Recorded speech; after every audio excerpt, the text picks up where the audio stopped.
Boum les gars, comment ça va? J'espère que vous allez bien. JT Box, tu connais, on est en famille. On a passé un bon week-end. Mal au cœur, on a vu la défaite de Wilder les gars. Fin de carrière. Ciao Wilder, ça nous a fait plaisir. Les gars, on va parler de Bakary Samake contre Julio Alamos, le boxeur chilien, le 13 juin. Je vais pas parler de toute la carte parce que j'en ferai un Station Box édition spéciale, je pense, fin de semaine. Donc là, on va plus s'attarder sur le combat de Bakary parce que en face, il a un client quand même. Et c'est un combat important, mais je vais vous le dire après. Donc le 13 juin, les gars, au Zénith de Paris, en Giroud, chez les poids moyens, moins de 72 500. Bakary, c'est 15 fights, 15 victoires, 0 défaite, 0 match nul. C'est 8 victoires avant la limite. Il a 20 ans. Excusez-moi les gars.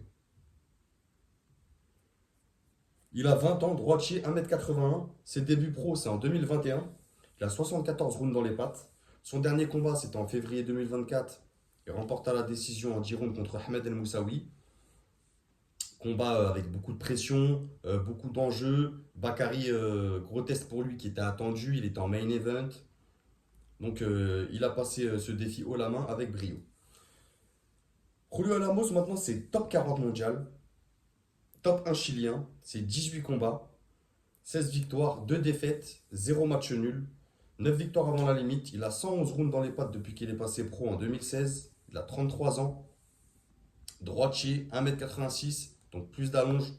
Son dernier fight, c'est en novembre 2023 contre Nursultanov, qui perd à la décision en 12 rounds. Alors, combat important pour Bakary, je m'explique, qui va affronter un client quand même en face. Ce combat, il est logique. Même si sur le papier, on pourrait penser que c'est un combat anodin, c'est pas le cas du tout, les gars. Euh, En face, c'est un top 40 mondial. Ses deux seules défaites, c'est contre deux top 10 de la catégorie.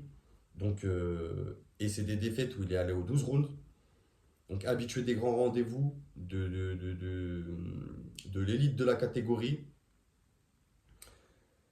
Aussi, un autre truc à prendre en compte, Bakary monte de catégorie, les gars. Il était chez les super Walter, là il passe chez les moyens. Donc, le gars qui va affronter Alamos, c'est un vrai poids moyen. Je dirais même, c'est plus qu'un vrai poids moyen, c'est limite un super moyen. Il vient de la catégorie des super moyens à la base. Il est descendu chez les moyens, donc il y a cette dimension physique qu'on va être obligé de prendre en compte. C'est quand même deux catégories au-dessus de Bakary lorsqu'il était chez les super Walter. Donc là, les deux, ils se rencontrent chez les poids moyens, mais il y aura un avantage physique clair pour Alamos. Même si Bakary a un gros physique, mais là, son premier fight, il va sentir la différence. Et je pense que nous aussi, on va le voir. Donc, premièrement, un vrai poids moyen. Et attention aussi à l'expérience du garçon. Et, comme je vous ai dit, à la dimension physique. Premier point. Ensuite, on va passer dans la partie technique. Alamos, c'est un boxeur académique. Je m'explique. Il travaille beaucoup en ligne, avec des combinaisons de 3 coups. Il varie les zones de frappe. euh, Beau travail au corps. Il se sert bien de son jab. C'est un boxeur, euh, c'est un boxeur patient. Il va pas se jeter. Il va pas avancer vers toi. C'est quelqu'un qui gère bien la distance. C'est un bon jeu de jambes. Euh, le, le, le bon point pour Bakary, c'est que Alamos, pour casser la distance, il a tendance à jeter. Tu vois, il a tendance à jeter pour après venir au corps à corps et travailler. Et là, si Bakary il a des uppercuts dans son arsenal, il percute du droit, il devrait se régaler. Mais on va voir s'il a dans son arsenal.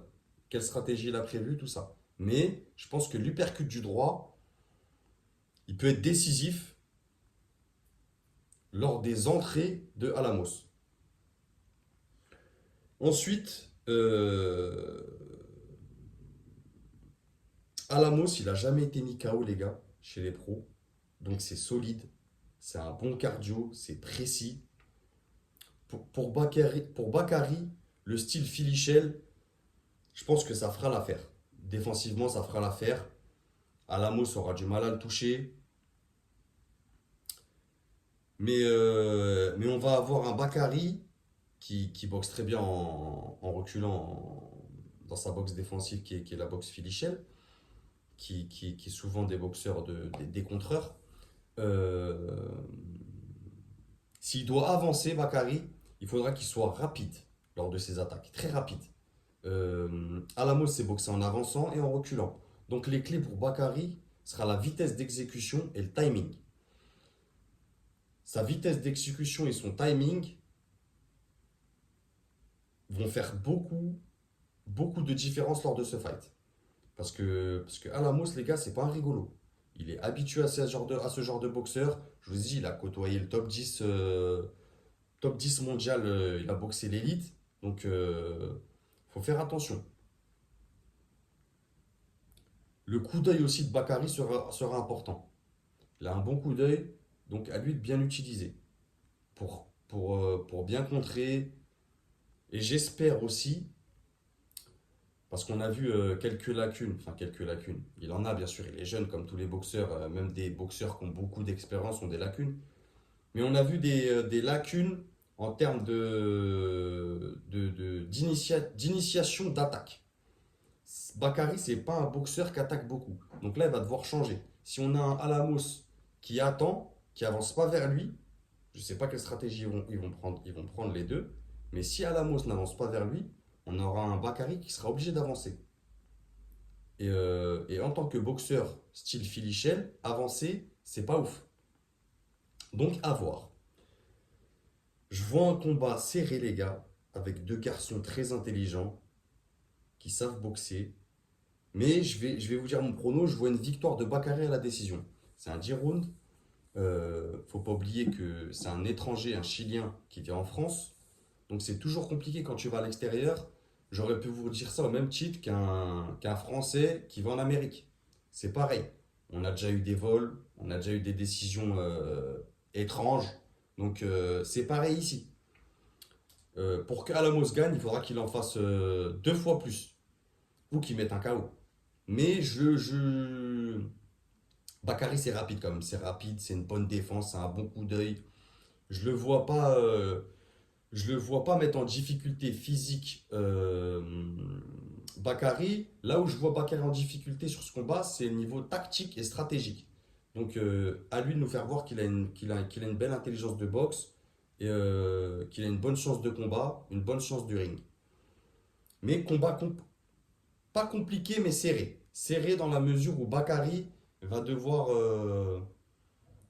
nous montrer plus que ce qu'il a fait contre Ahmed El Moussaoui. Ça suffira pas sur ce fight. Et, euh, et victoire à la décision, je pense. Victoire à la décision unanime, je pense qu'il va prendre des rounds, il va faire le boulot. Et ça lui permettra ensuite, s'il gagne, de rentrer dans le top 40 chez les poids moyens. Et on a déjà du beau monde chez la catégorie, les gars. Si je dis pas de bêtises, c'est la seule catégorie où on a autant de boxeurs français dans le top 50. Je pense à Bruno Suras, je pense à Bilal Chkitou, je pense à Anouel Ngami Sengue. Si Bakary parvient à gagner, ça fera 4 boxeurs dans le top 50 chez les poids moyens. Donc ça augmente nos chances d'avoir un champion, les gars. Et ça, c'est pas négligeable. Donc voilà mon analyse, les gars. Et mon prono pour Bakary Samaké contre Julio Alamos le 13 juin. D'ici là, prenez soin de vous, les gars. On se retrouve bientôt dans une station box édition spéciale Samaké Promotion en partenariat avec Y12. Donc, beaucoup de choses à dire. Il y a des beaux noms sur la carte, mais on en discutera plus tard. Les gars, dites-moi ce que vous en pensez en commentaire. N'oubliez pas de passer dans l'onglet communauté pour aller voter. Merci à vous. Abonnez-vous si vous passez par là, ça fait plaisir. Et on en discute et prenez soin de vous. Ciao les gars, merci.